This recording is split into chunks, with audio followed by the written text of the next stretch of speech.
The Philippine National Police is fortunate to have a documentary that celebrates its contributions to nation building, that on occasion helped change the course of Philippine history. This film, entitled Tagaligtas, is about the Special Action Force, the PNP's elite multi-role strike force. Much about the SAF is classified, but with Tagaligtas, the public will learn about the crucial roles it played in restoring the country's freedom and democracy, its defense of it, and the shield it provides society against terror, insurgency, and criminality. I thank everyone who made Tagaligtas possible, namely the officers and men of SAF, their leaders in the chain of command, the documentary team, the major sponsors, and the producers of Tagaligtas, former President Fidel V. Ramos, the founder of SAF, and former Secretary of the Interior and Local Government, Rafael M. Alunan III, himself an honorary member of SAF. The men who passed through the portals of SAF are now either retired or occupying other positions in the Philippine National Police and in the national or local governments.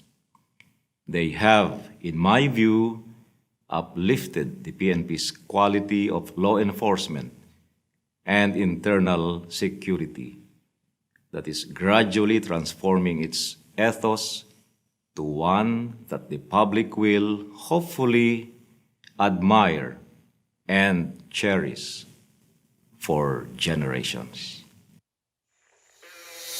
Patrol at night. I remember patrolling in Legazpi. I remember patrolling in the rice terraces in Banawi. Heli drop kami. Malayo sa Kabiasnan talaga. Malayo sa sentro. I entered their lair. I had nothing with me except one magazine of caliber 45.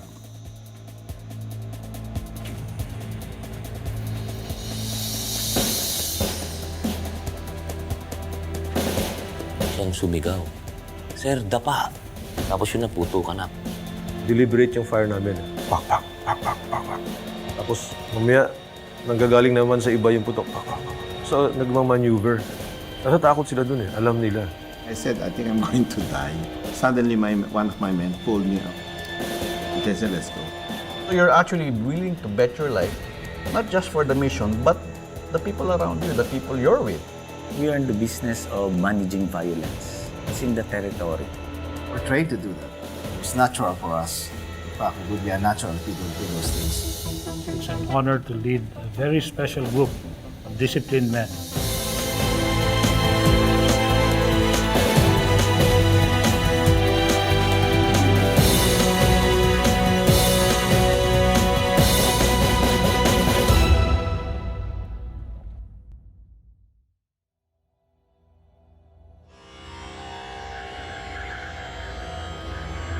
The early 1980s, a decade after martial law was declared, the streets were filled with unrest. The air was thick with threats from all fronts. With the impending chaos facing the country, the government needed to do something drastic. It was during these troubling times when the idea of creating a highly specialized strike force was formed. Then PC Chief Major General Fidel V. Ramos instructed me to form a study group composed of officers who had various foreign training to put up a special unit for the Philippine Constabulary.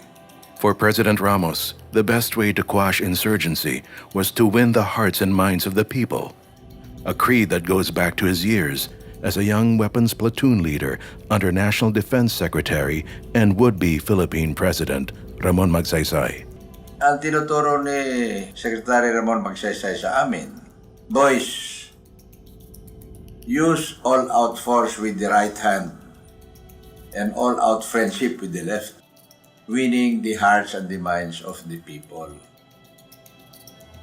Yan po ang umpisa ng Special Action Force. During the martial law years, President Ramos was wearing 3 hats. These roles enabled him to carry out Magsaysay's vision. Here was my chance as concurrently Chief of the PCINP and Vice Chief of Staff of the Armed Forces at the time. One special action force that could respond immediately would be in our arsenal of law enforcement and military organizations. Our dream at that time was to create a very, very special elite unit composed of officers, highly selected, hand-picked officers and men who can do almost any military or police job that would be required of him. A very highly trained and a very highly specialized unit that can go anywhere in the country, strike at any enemy organization or any enemy force. The guidance of Jar Ramos and Jar De Villa was, we want a small team, a small group that can strike hard. We dare to go and look for the enemy. To form an elite unit of men highly proficient in combating insurgency and terrorism, a core group of select officers was immediately tasked to handle training and formation, headed by then PC Major Avelino Razon. I had a group of officers who came from different trainings.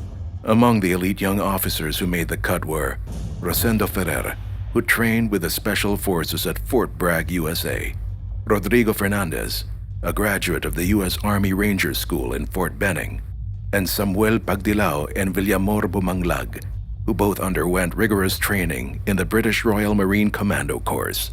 All of these disciplines in these courses that they went through, we fused together so that we could come up with what would now be called the Special Action Force. The whole idea is that the unit or part of it must be able to reach its target either by land, by water, or by air, or by parachute, if necessary. The unit, as we design it, is highly mobile, to be based in Camp Crame, but can be projected on short notice under the concept of rapid deployment to any part of the country in the Philippines. But physical training was not enough. Values formation was also on top of their priority list. So nung martial law, pag naka-uniforme ka, ilang ang tao sa'yo? Takot. That's something we had to change. They had to change the way they behaved.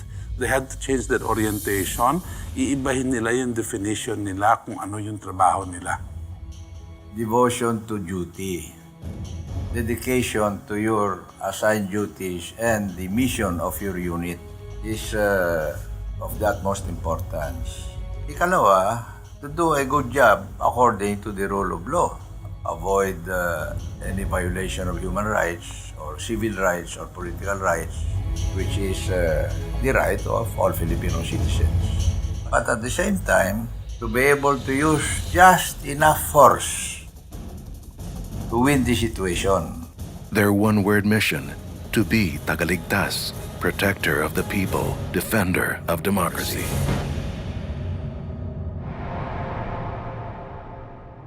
You have to be very strong. You have to have the right attitude. I pretty much have my mindset. I'm going to join this unit. In fact, I was already puking my guts out. We push everybody to the limit. Ang nakasulat lang sa placard, there's nothing in this course but pain.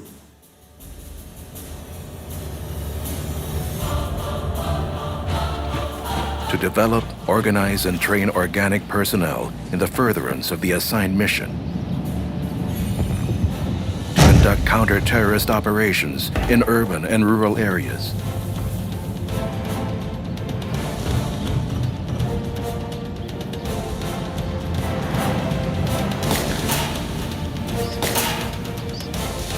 Commando-type, unconventional warfare against lawless elements with minimal direction and control.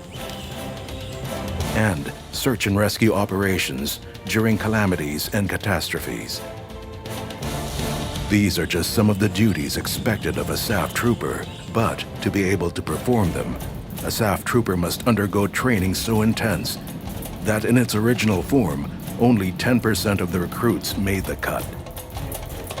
Fort Santo Domingo, Laguna, tent city. For 4 months, a SAF recruit will call this home as he undergoes the commando course, the SAF foundation course that has been polished, reshaped, and perfected over the past 29 years. A 5-kilometer run, 3 times a day, carrying 18 kilos of gear. Push-ups, pull-ups, sit-ups, and other calisthenics under the blistering sun. Every day, SAF recruits undergo severe physical training that separates the men from the boys. At the same time, they learn and develop various combat skills, such as weapons handling, marksmanship, combat life-saving techniques, and map reading and navigation. Training is as much a test of character and fortitude as it is of physical strength and stamina. It is designed to enable men to make strategic decisions in the face of danger and adversity. It's the willingness to serve and die doing that job. Yun ang napakabigat. Kaya ang basic requirement was he should be a volunteer officer or volunteer soldier to join SAF. Extensive yung interview portion namin sa recruit. Tatanungin, ba't gusto mo pumasok sa SAF? Kailangan yung individual na may initiative. They should be patriotic. Kasi alam nilang mahirap yung dadaanan nila eh. Training pa lang mahirap na eh. And much more doon sa deployment nila. Before SAF trooper graduates from the commando course, they have to undergo the test mission. And you cannot graduate unless you have an encounter with the enemy.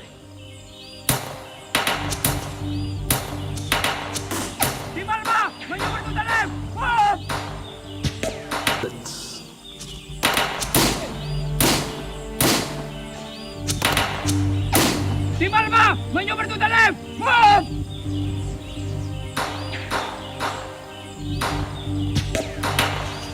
Yung motto kasi ng SAF, the more you sweat in training, the less you bleed in battle. So, kahit anong hirap yan, doon namin na-realize nung nag-test mission na kami. Yun palang purpose sa kahirap-hirap ng training na daanan namin sa SAF. It is during commando training that the recruits are introduced to SAF's basic unit, the 8-man team. In urban combat or jungle warfare, whether on land, in the air, or at sea, the unit is a force to be reckoned with. They can be deployed anywhere, anytime, and at a moment's notice. Start on the 8-man team as the smallest component of the SAF unit. They can be further broken down into 2 firing teams of equal number of men. That's 4 to 4. The 8-man can handle as much as 40 to 80 people at any one time. They should be prepared to be at least 3 hours to 4 hours of fighting before they can even be reinforced. So it's training, it's equipment, it's discipline. The emphasis on being a small but lethal unit reinforces the bond between team members, and everyone, even the commanding officers, feels this strong stress on brotherhood. Tapos nakadepend siya sa isa't isa. Ako, nakadepend ako sa kanila. Sila nakadepend sa akin. Kumbaga sa parang yung buhay ko, konektado sa buhay nila, yung buhay nila konektado sa akin. The much-coveted black beret shows that its wearer has gone through the extremely difficult SAF basic training course. The beret is worn only after the recruit has faced the enemy in the field of combat. Pinaghirapan namin to.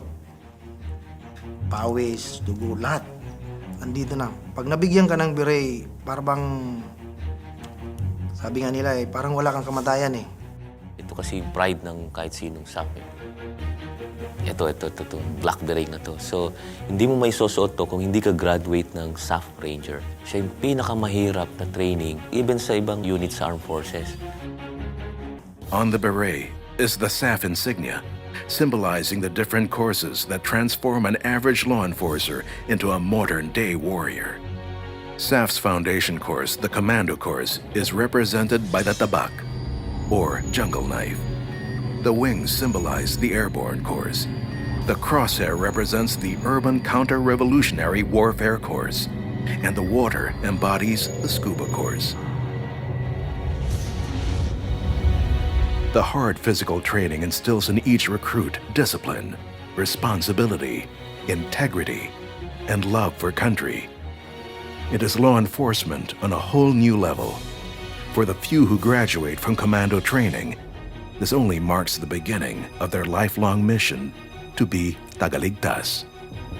And though SAF's functions may have changed over the years, adapting to the needs of the times, this basic calling to serve and protect has not changed.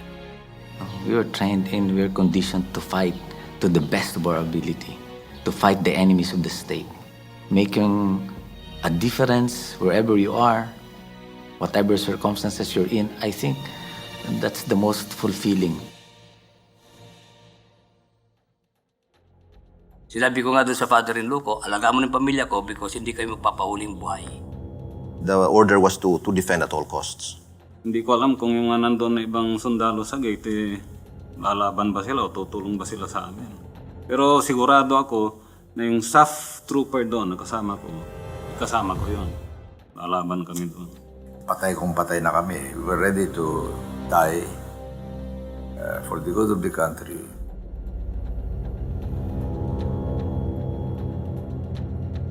It all began in the early 1980s, when rumblings of discontent were spreading through the armed forces of the Philippines. There were a lot of protests, and I said the insurgency was growing. The military was not in a good light as far as the civilians viewed them. There were a lot of reported military abuses during that time. There was a growing rift because of the situation of President Marcos's health. It was rumored that he was not in good health at that time. Certain forces were trying to consolidate so that in the event that President Marcos would go, then they would take over. What started as small group discussions became the Reform the Armed Forces movement, or RAM, attracting many officers, including SAF troopers. We can feel the frustrations of some commanders, especially the young officers on the ground. That's probably why we were so confident that we were putting up the RAM. The Reform Armed Forces movement was for attaining reforms in the armed forces through peaceful means. But when Senator Ninoy Aquino was assassinated at the International Airport, things changed. The leadership of the Reform Armed Forces movement, they were already thinking of conducting a coup d'etat. And that was I think, the turning point. The Special Action Force was designated an important role in the coup d'etat plot. The original plan for SAF was not to protect Rami actually. My assignment was to protect the command group, which was originally to be placed in Villamor Air Base because of the communication, because of the airport. The ultimate goal was an assault on Malacanang Palace, the seat of presidential power. It also entailed capturing Camps Crame and Aguinaldo, the strongholds of military power. In January 1986, the fraudulent snap elections took place. Massive cheating at the polls and the civil disobedience that followed became the trigger for RAM's planned coup. Tensions across the country continued to escalate.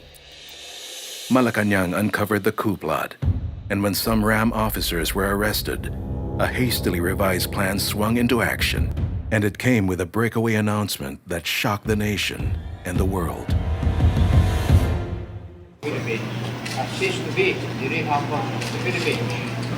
With a breakaway announcement that shocked the nation and the world. I withdraw from the president because of these circumstances in which our country finds ourselves today.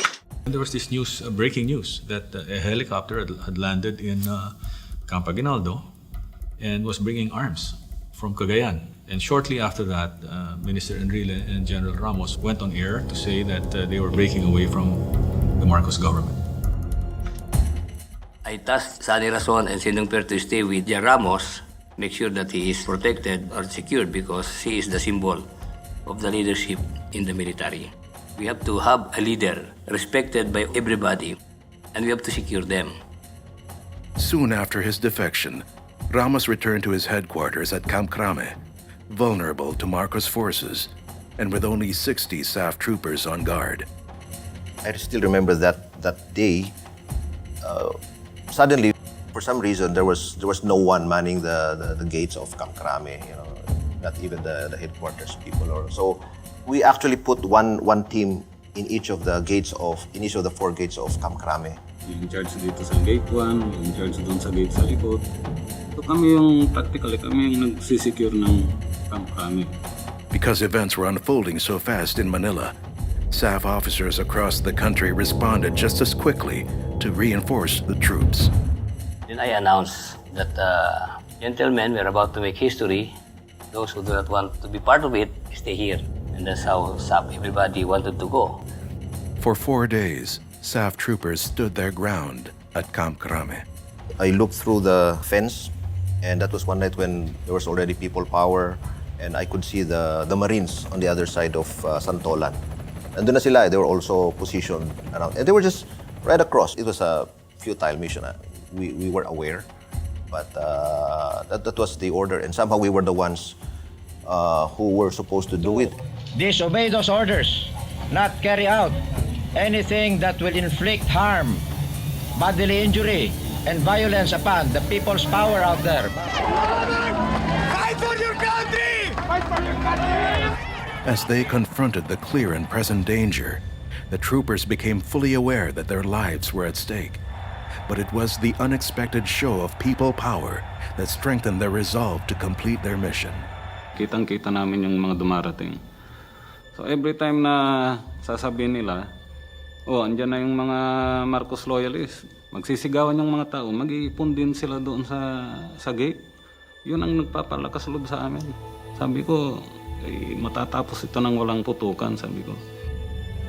As things moved on, we realized that no way that Marcos will order something that will kill all of these people. So I think that gave us some consolation. You knew it was the moment. The numbers swelled by the hour. The spirit of EDSA had electrified the country.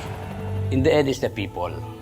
And we believe at that time that we are supported by the people, and we were not wrong.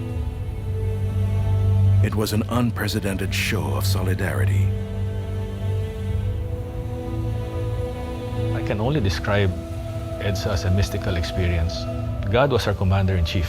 I put it simply this way, and assuming 1% of the 1 million were armed, and not one did the foolish thing by pulling out their gun and firing a shot in anger. Because had that happened, there would have been a bloodbath. I consecrate myself to the service of the nation. To the service of the nation. So help me God. So help me God.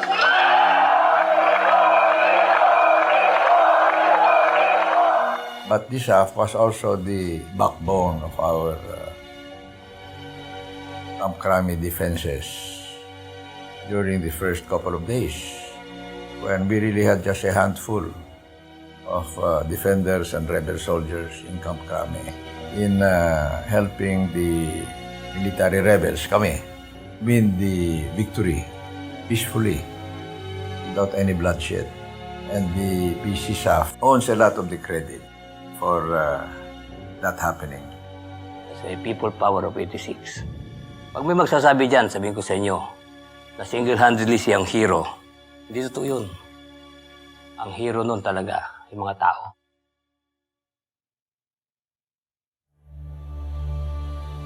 He had a brother who was with the rebels, and his brother called him up and said, umalis na kayo dyan, pupulbusin namin kayo dyan, ganon. Madilim, di mo alam kung sino yung kalaban mo sa loob. Si Army, Marines, SAP. Yung pakikipaglaban, na-train kami dyan eh. Pero ang mahirap ng decision doon, kalaban mo yung kapwa mo sundalo. Yung ista mo. Before I could do that, actually I had to lock myself into a room, internalize, and evaluate if this is something that I really have to do or need to do.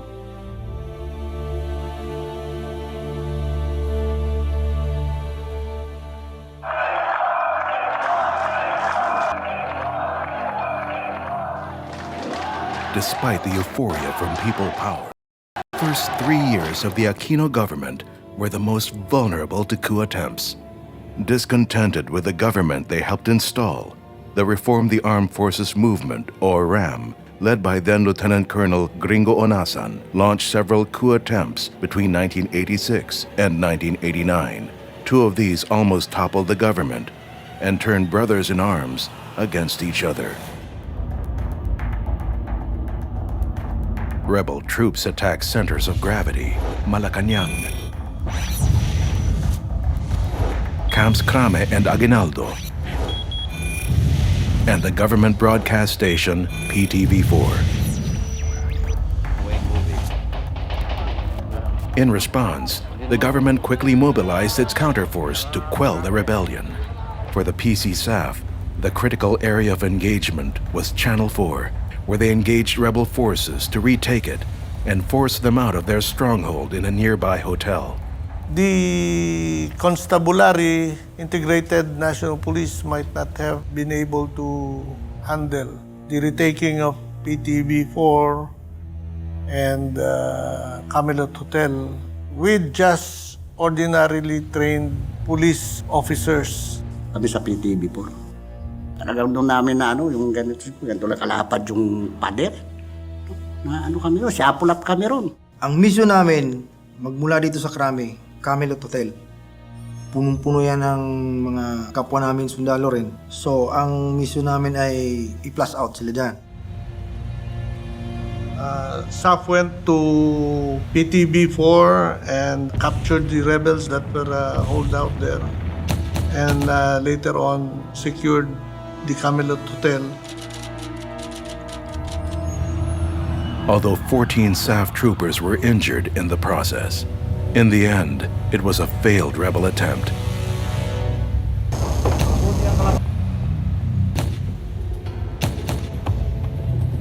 While the August coup attempt was short-lived, military rebels struck again in 1989. On November 30, rebel soldiers belonging to the RAM SKP YOU launched another coup attempt that would last 7 days. Better funded and more organized, it would be the bloodiest in Philippine history. At the onset, the rebels took Villamor Air Base, Sangli Naval Station, and Mactan Air Base, swiftly controlling the assets of the Philippine Air Force. Once again, Malacanang, Camps Aguinaldo, and Crame were simultaneously attacked. Ramos was inside the DND building, and hours later, it was already being bombed by Tora-Tora planes, the rebel planes. Kitang-kita namin pati yung pagbomba ng Tora-Tora sa Aguinaldo, tinira din tong Crame, sunog yung tuktok ng headquarters namin. And I told myself, the Cory government is really teetering on the brink of defeat. They contacted Sonny Razon. I said, I'm joining you guys in Crame. On the other side of Santolan, we could see the shelling taking place. We were listening to the radio. We heard a Christmas carol in the background. And the guy beside me, Sergeant, just broke down. And he asked me, he says, why? Why is this happening? We were manning a machine gun nest.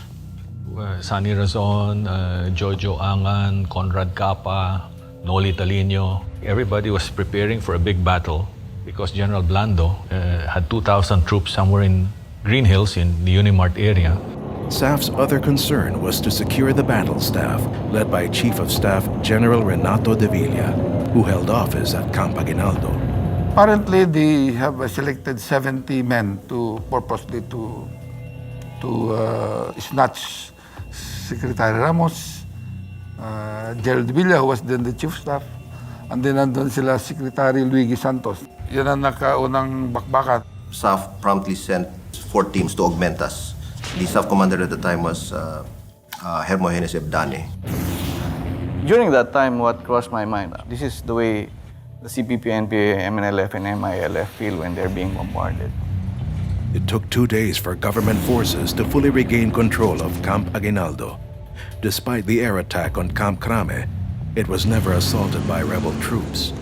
They were led by Lieutenant Colonel Rafael Galvez, battalion commander of the 1st Scout Ranger Regiment. Among them was Captain Danilo Lim, leader of the Young Officers Union. Your immediate action in any encounter in the field is to always occupy the high ground. As a Scout Ranger, occupy the high ground because the high ground would give you distinct advantage. So in an urban setting, without any hills and mountains to occupy, the high grounds were the tall structures in Makati.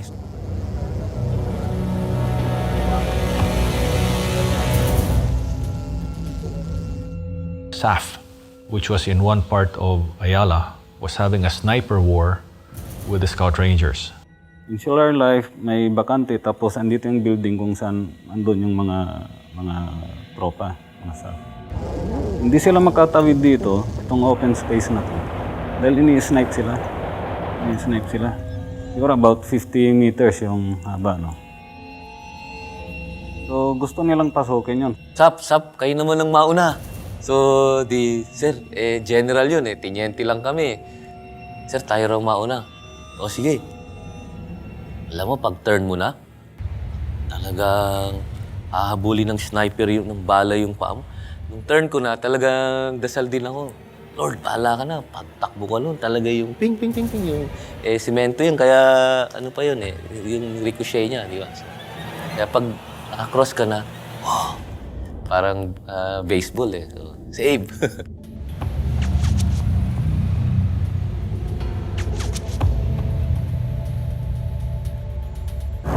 Caught in between SAF and the Scout Rangers were tourists and civilians, trapped inside hotels, condominiums, and residences. The task of taking them out of harm's way fell in the hands of then Undersecretary of Tourism, Rafael Alunan. So it fell on my shoulders to look for a way to penetrate the battle zone and get the tourists out. I engaged the Rangers in negotiations for the release of trapped tourists and other non-combatants. I sensed from their agreement to talk that I guess it would just be a matter of time before the coup would end. That particular incident showed that they were sincere about releasing the hostages and finishing off the negotiations. Hindi pwedeng gawing hostage yung mga yon dahil counterproductive. So what we did was we allowed the evacuation of these tourists and the residents in the area. And sabi ko nga, let's pakita natin that we are good soldiers. With the tourists and civilians safely out of the way, the fighting ceased. Before long, the rebels realized that they were fighting a losing battle. A day later, the Rangers returned to their barracks. Sabi ko, talo. And the best thing we can do is right now is, while kaya nating patagalin ito, ganun din let's just turn this impending defeat into a psychological victory. So, ganun na lang. Once again, freedom and democracy prevailed. This is only the first time I'm realizing that fully, that we in effect helped save the country as Special Action Force.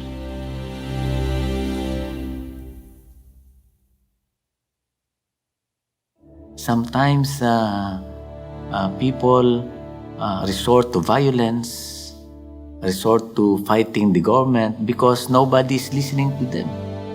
So labanan niya ng estratehiya, labanan niya ng taktika. I announced there that we are not going to wage war, but rather we are going to wage peace.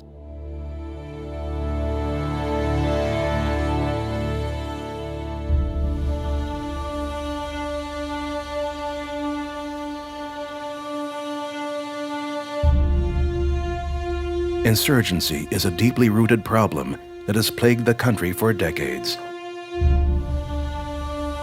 When it was conceived, one of the roles assigned to the Special Action Force was counterinsurgency, to suppress the armed threat and to bring peace and development to the countryside. To quash the insurgency, SAF troopers were tasked to strike its heartland. Create the Home Defense Force and stay in the barangays, in the most influential barangay. Be with the people and do not abuse. That's the real concept of the heartland. Use all-out force with the right hand and all-out friendship with the left. Use them together in a balanced manner. With President Ramos, the responsibility for internal operations shifted to the DILG-PNP from the AFP. The counter-insurgency strategy employed by the Ramos administration was codenamed Lambat Bitag, that involved 4 phases: to clear, hold, consolidate, and develop. The clearing phase required our men in uniform to clear the areas of armed insurgency. The second was to hold the areas that they cleared. Third phase would be secure or consolidate phase. This would allow now local governments to reestablish their presence and then start delivering on minimum basic needs to win back the hearts and minds of the people. The military and the police would provide the support. The last phase, which is the development phase, would begin once the local governments had fully established their presence. Civil society, the business sector, and other institutions would be encouraged to now pour in their resources to develop their communities. So that's the complete process, which we called Lambat Bitag. Each Heartland mission entails SAF troopers to immerse in rebel-held communities for weeks or even months at a time. Bago kami mag-jump off, pinag-aaralan na namin yung area. May area study na kami. Tapos nagkakaroon kami ng tinatawag namin doon brief back. Parang ikikwento na namin yung mangyayari doon sa operation namin.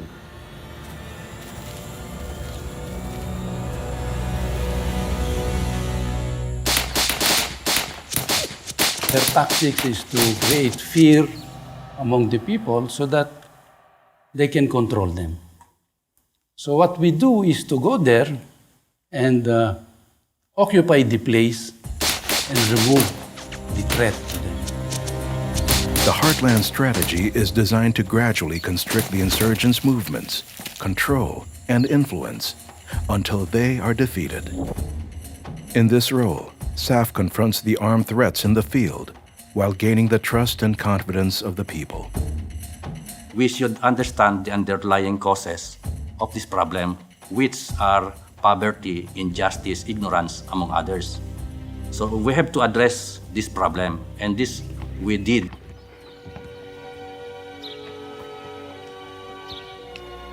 So ang ginawa namin nga ay yun to attract, to win over the cooperation and sympathy of the people who are being recruited, or the population at large.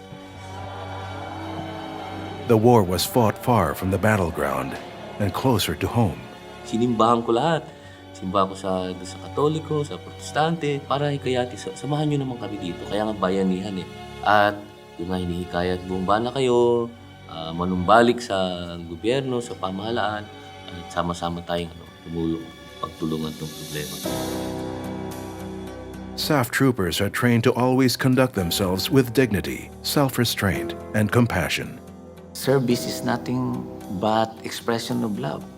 Even those people whom you think don't deserve your love. And I think SAF have that kind of mentality. They can be very hard and tough against the enemies of the state, but at the same time, they can be very gentle and loving towards the community. And what is the result of this strategy?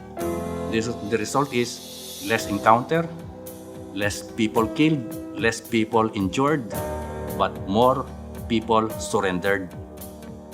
So that's what I mean about breaking the backbone of the enemy without firing a shot. Peace is the responsibility of everybody.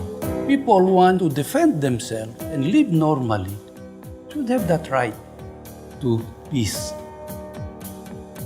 After waging and winning the peace, goodbyes proved to be difficult. Halos ayaw kaming paalisin ng mga tao doon. Nag-iiyakan yung mga tao pag umaalis na yung company namin. Kasi ang ginagawa namin sa mga tao, we treat them as member of our family, as yung SAF family. When they feel secure, the people feel secure, They feel that they can go on with their normal way of life, that they have peace of mind. The Heartland campaign isn't just a test of skill, but more importantly, of their character as peacemakers. At the end of the day, they are our brothers. And God has taught us that we are our brothers' keepers. So while we fight it out to the hilt, we should also think there should be compassion in our fighting.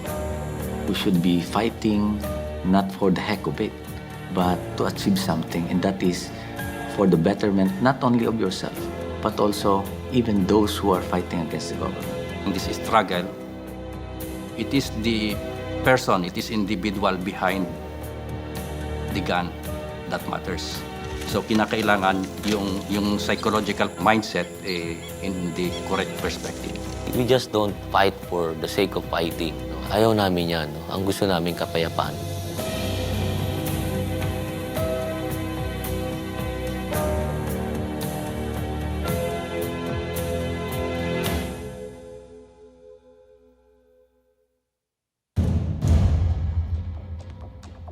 Global terror rose in the early 1990s after Russia's defeat in Afghanistan in 1989. America's CIA and Pakistan's ISI collaborated in training and arming Muslim mujahideen to defeat the Russians. Among them was Osama bin Laden, founder of Al-Qaeda. MNLF and MILF fighters volunteered to fight in Afghanistan. After Russia's defeat, some mujahideen returned home to form the Al-Harakat Al-Islamiyah, better known as the Abu Sayaff. In the war against terror, intelligence is the most important ingredient to detect their plans early, determine who they are, and then interdict before they can carry out their plan. When they're unable to prevent it, then we call on other forces to suppress the threat. Like all operations of SAF, these are all sub rosa. These are not really publicized. There were many national security concerns. The NPA, MNLF, MILF, Abu Sayaff, and Lost Command groups that got in the way of peace and development in Mindanao. Negotiating peace was essential to defuse those threats. The 1976 Tripoli Agreement, the creation of ARM in 1989, the settlement with the MNLF in 1996, and the ongoing talks with the MILF are all part of the long and winding road towards lasting peace. The Abu Sayaff, led by Afghan veteran Abdurrajak Janjalani, became the face of jihad and terror in the Philippines. Notorious for their attacks on Christian churches, raids, bombings, mass murder, rape, gruesome beheadings, and kidnapping. Among those kidnapped was Charles Walton, an American missionary who was taken in Sulu in 1993. Close cooperation amongst the DILG, the Libyan embassy, other intermediaries known to Janjalani, and SAF resulted in Walton's liberation. In due time, the Abu Sayaff's direct links to Al-Qaeda became known. January 6, 1995, a fire broke out in Suite 603 of the Doña Josefa apartments. Responding firemen and a police team discovered a bomb-making factory and other incriminating evidence that pointed to a massive terror plot in the works. Alerted about the incident, Avelino Razon and Napoleon Taas, both ex-SAF and later assigned to the Presidential Security Group, rushed to the scene to investigate. The first thing that caught my attention was the computer. I secured it, placed it in my bag, and I carried it. And we continued on with the investigation where we were able to find pictures of the Pope, the Sotana, the priests, and explosive materials, IED, improvised explosive materials like pipe bombs. When we reported this to the U.S. Embassy, they sent over a team from New York. They were the ones who identified through the photos and data in the laptop that the guy that escaped was Ramzi Youssef, bomber of the World Trade Center in 1993. The discovery uncovered Al-Qaeda's Bojinka plot to blow up 11 U.S. airliners, potentially killing some 4,000 passengers en route to the United States. The bombing of PAL Flight 434 in December 1994 was a dry run. From our end, however, what is more revealing are the pieces of documents. The Taché case of Ramsey Youssef, receipt for the computer, his address book, telephone directory, bomb-making manuals. That's where we got most of the information. It was the first time that SAF learned about Sheikh Mohammed, Ramsey Youssef, and his team of terrorists. One of them, Abdul Hakim Murad, was to crash a 12th plane into the CIA in Langley, Virginia. That was the only time that it dawned on us that Al-Qaeda was already here in the Philippines. And they even conducted training for the Abu Sayaff in Basilan. And after that training, Ramsey Youssef went to Cebu, and after some time in Cebu, went to Manila and started planning for the assassination of the Pope. There was so much information that it was probably going to take years to really fine-tune and develop what all came from that. This was really the first, I would say, significant major terrorist incident, you might say, in the world, where such a plot was discovered. The evidence in Suite 603 also revealed a complex web of assassination plots that Youssef and his team would execute within months of each other. Assassinate U.S. President Bill Clinton during his state visit in November 1994. Assassinate Philippine President Fidel V. Ramos at an opportune time. And assassinate John Paul II in January 1995 on World Youth Day. The Abu Sayaff was believed to have provided Youssef and his team with security and logistical support. In turn, they would take the credit if the plot succeeded.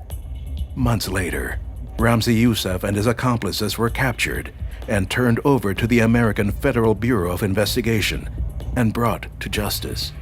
One of the things that came out of this too was that all of the information and evidence which the Philippine government discovered, in other words, Ramsey Youssef's computer, many of the different things dealing with the plot to kill President Ramos, and all these things was admitted as evidence in the courts in New York and were helpful in a large part for conviction of those three individuals for life sentences in jail. The foiling of Al-Qaeda's plots was a major breakthrough in global counter-terrorism that opened the doors of international cooperation. The Youssef case prompted FVR to call for a counter-terrorism summit. 19 countries attended the summit.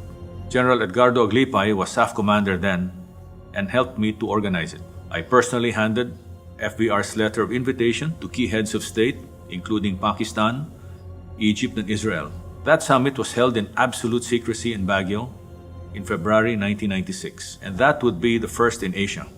The Walton kidnapping, the capture of Ramsey Youssef, and the counter-terrorism summit were all connected to the effort of combating Al-Qaeda and global terrorism. U.S. President Clinton sent a letter of gratitude to President Ramos for his government's efforts in combating terror. Some of the credit was given to SAF.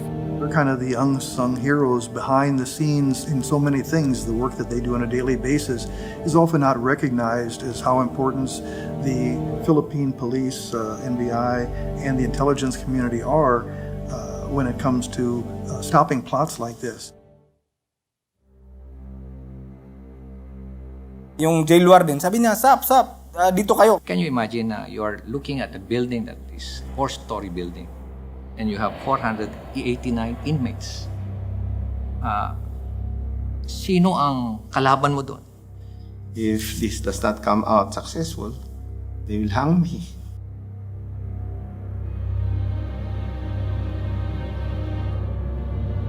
It was just an ordinary day in March, made extraordinary by what was about to take place.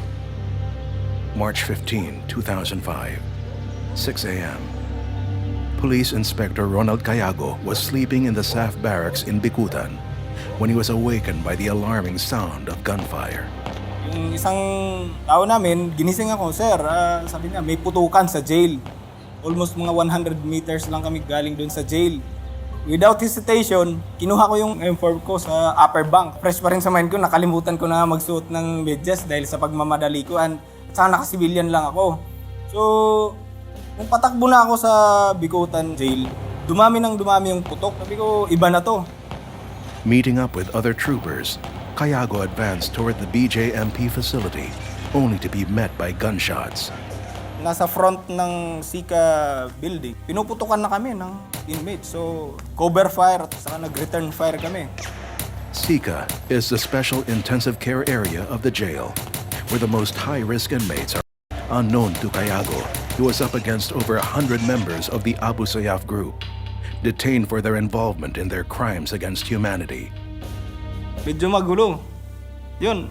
Tapos nagsisigawan, parang rally sa loob na sinabi ng jail guard, sir, 100 plus yung Abu Sayaff inmates doon. Medyo kinabahan ako. Kaya kada putok ko, kada return fire, nag-change mag ako for a fresh magazine. Sabi ko, pag lumabas ng bulto, sigurado ma-overrun yung position natin. Kaya sabi ko, ano lang, prepare for the worst.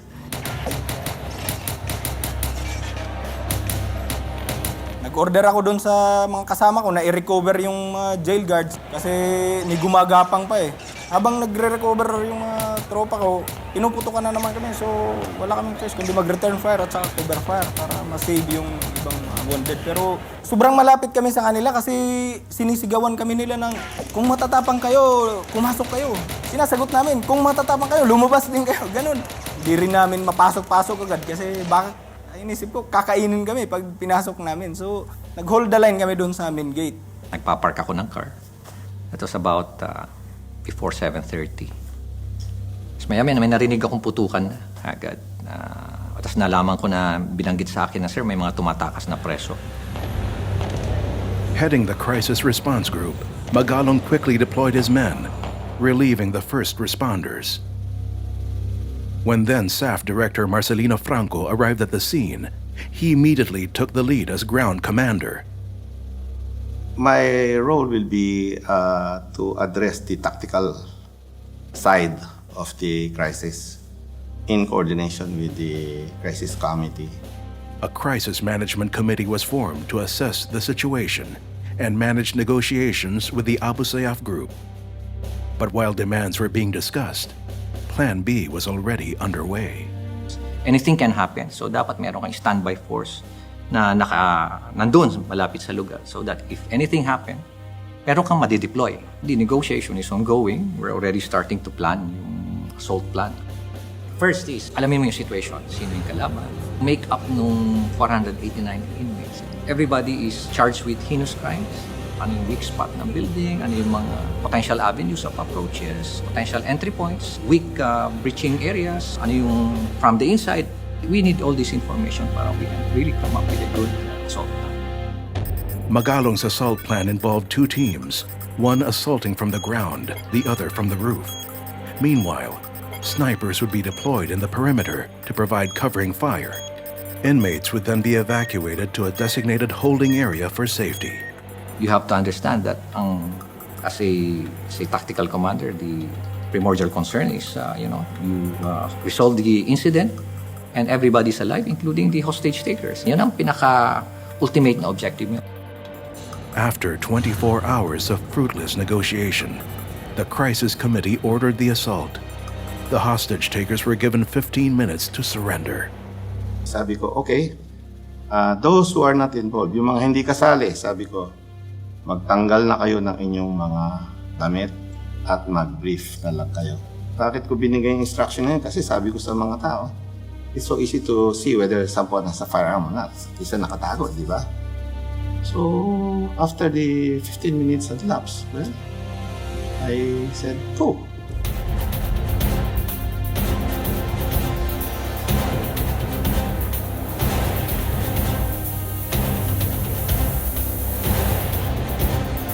Makita mo sa loob pag napunta ka sa Sika, walang cover doon. Ang cover mo lang siguro isang poste na ganito lang. Yan lang, 6x6 na poste. Doon ka lang magko-cover.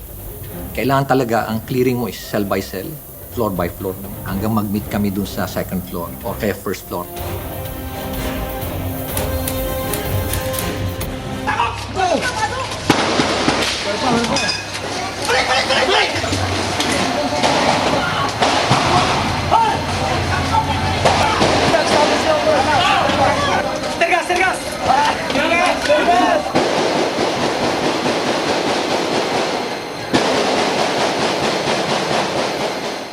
One thing I really appreciate is General Franco.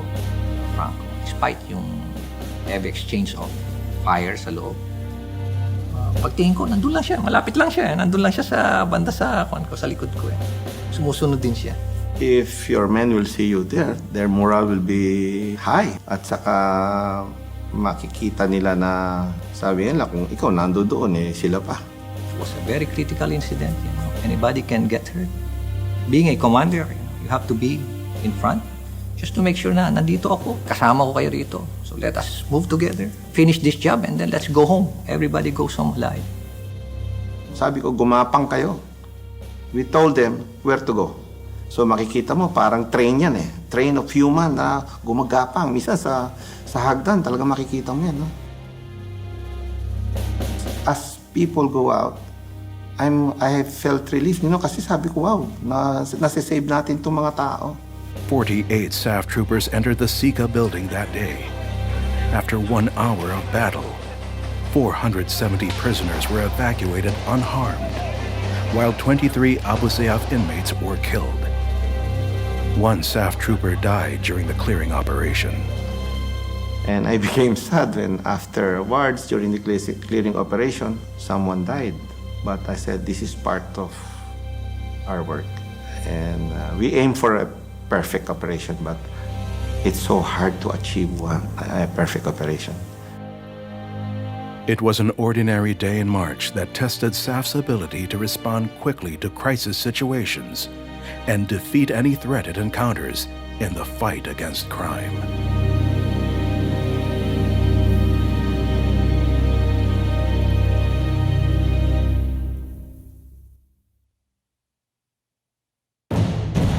The culture of excellence at SAF, it should be replicated. It's very basic, but it's proper.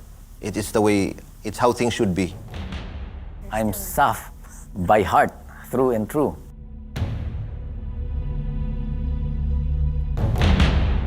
In the past 29 years, the Special Action Force has proven to be special in defending freedom, peace, and democracy.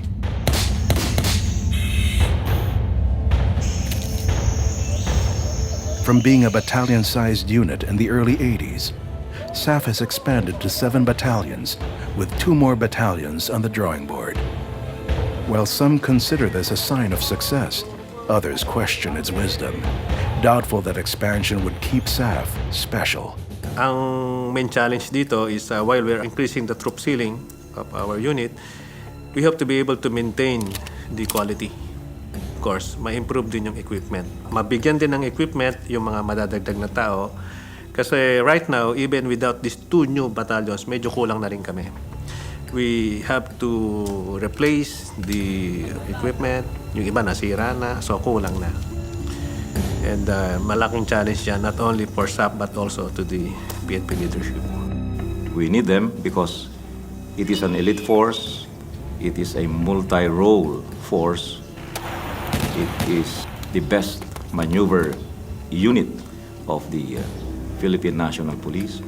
My recommendation is to review the SAF organization, mission and functions, re-examine whether it is right to go back to its original concept of having a super elite unit that can be deployed by the Chief of the Philippine National Police in a crisis situation instantly anywhere in the country. That would be a course of action that I could recommend.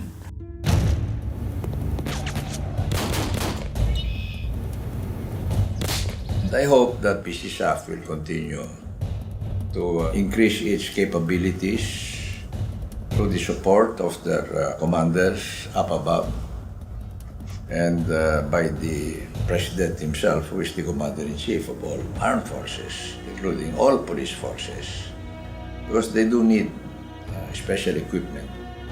That is evolved over time, but it is still skill in coordination, intelligence, and in operations that really could spell the difference between defeat or victory.